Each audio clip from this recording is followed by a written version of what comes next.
Hello guys, welcome back again sa ating YouTube channel, no, The Action Man. Una sa lahat, may grab shoutout po sa lahat ng mga kakamping at sa mga hindi man mga kakamping. Kung interesado ka sa bidyong ito, patapusin mo na hanggang dulo at huwag nyo lang kalimutan na i-like at i-share ang ating video para malaman naman ng ilan sa ating mga kababayan na nagtutulog-tulugan sa katotohanan.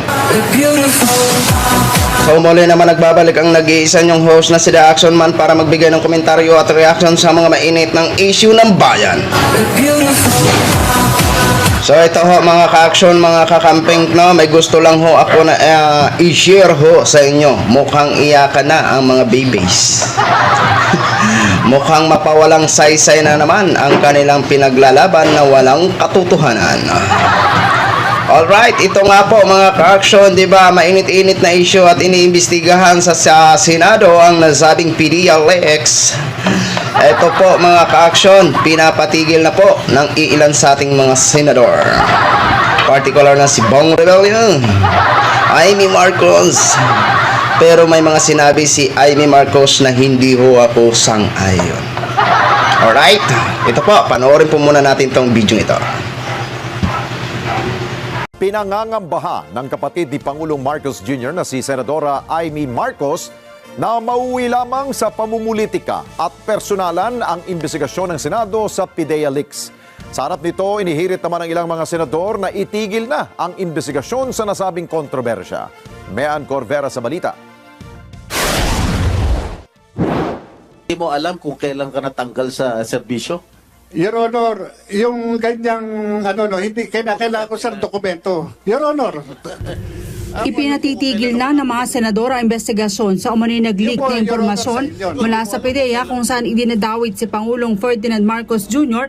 na umano'y gumagamit ng illegal drugs.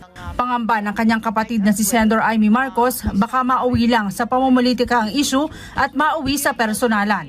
Ang chairman kasi na nag-iimbestiga ay kaalyado ni dating Pangulong Rodrigo Duterte na nag-aakusa naman kay PBBM na umano'y gumagamit ng cocaine. Nalulungkot ako kasi palala ng palala ang hidwaan. Aminin natin talagang manghang na ang mga salita at hindi na maganda ang mga akusasyon, ano? Talagang pati si Senator Bato sinasabi nila na damay-damay sa ICC, pati si Senator Bongo, pati si VP Sara. Ano ba ang nangyayari? Hindi ko na maintindihan. Akala ko talagang itatayo natin ang soberanya natin at hindi papayagan yung ICC.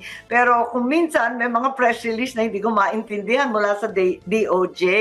Ganon din yung nangyari doon sa confidential funds at yung iba't ibang intel funds ng DepEd, ng OVP, tungkol naman kay VP Sara, tapos may inilulunsad pang impeachment complaint. Kaya ang pagdinig ko, talagang mas magiging mainit pa yan sa susunod na mga kongreso.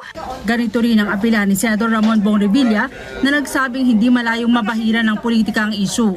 Kung wala naman anyang matibay na ebidensya, dapat nang itigil ang pag-ungkat sa issue dahil ang inaakusahan ay ang pinakamataas na pinuno ng bansa. Hindi kasi anya malayong magamit rin ang issue sa mga kaso ng destabilisasyon. Kung wala naman sapat na ebidensya, I think we should kumbaga isara na natin yung hearing, no? At sana dahil pagka nagpatuloy ang ganyan, it's not good for our economy. Ang maapektuhan diyan ay ang ating bansa. Tayong lahat po ay nakasakay sa iisang bangka. Pagka lumubog yan, lubog tayo lahat. So, gusto nyo bang bumagsak ang piso? Gusto nyo bang bumagsak ang ating ekonomiya? Maghirap na naman ang ating bansa? Wag naman. Kaya si Senate President Juan Miguel Zubiri pinaghihinay-hinay ang mga kasamahang nag-iimbestiga sa mga kontrobersyal na issue. Sabi ni Zubiri, hindi dapat pumayag ang mga senador na magagamit lang ang institusyon. Mahirap yung hearsay evidence eh. If we accept hearsay evidence, marami po tayong matatanggap dito na witnesses na gano'n na lang, gagawa na lang sila ng storya na narinig nila galing kay Juan de la Cruz na ito ay gumagawa ng ganito, ito ay nagpatay ng tao, ito ay nagnakaw.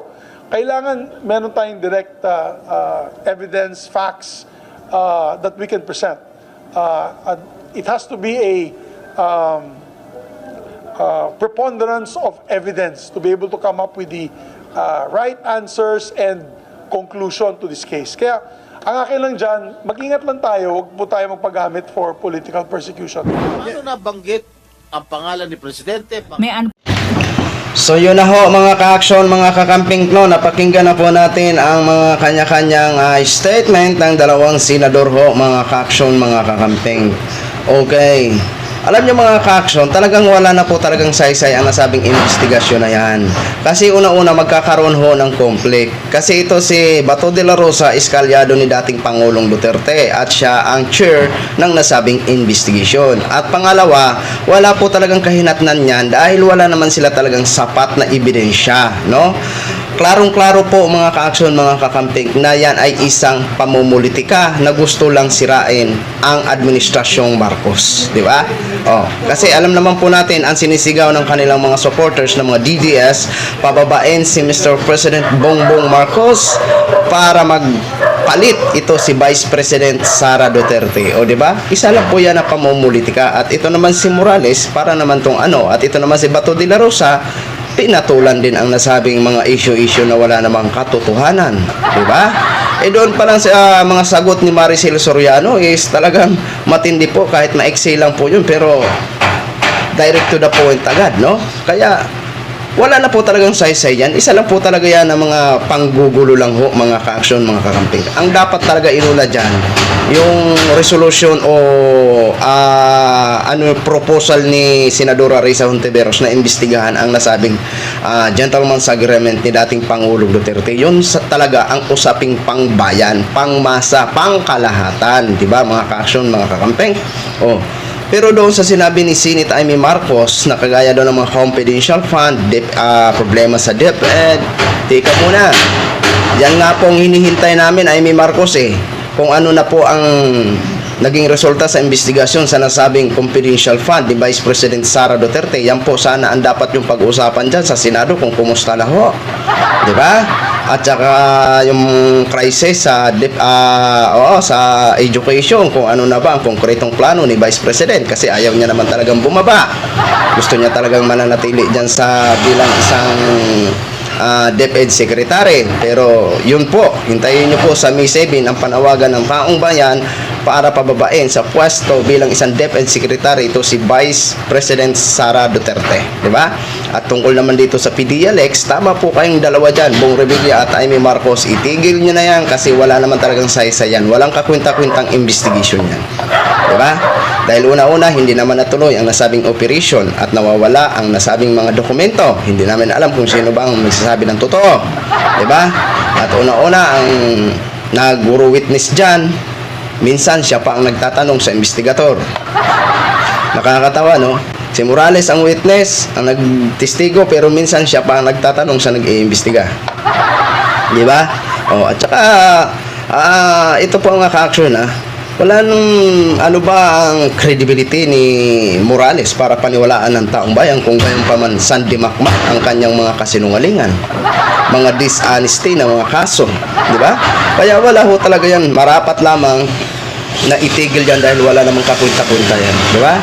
O kayo na mga babies na mga DDS, iyakan na ho kayo, nagsayang lang kayo dyan, nagpagod-pagod lang kayo sa inyong mga rally. Alright, so yun lang ho mga ka-action, mga kakamping knog, in-share ko lang ho sa inyo. Maraming salamat po sa ating mga viewers, Luzon, Visayas at Mindanao all over the world. Ako po ang inyong likod, si The Action Man. Have a good day, everyone. Beautiful.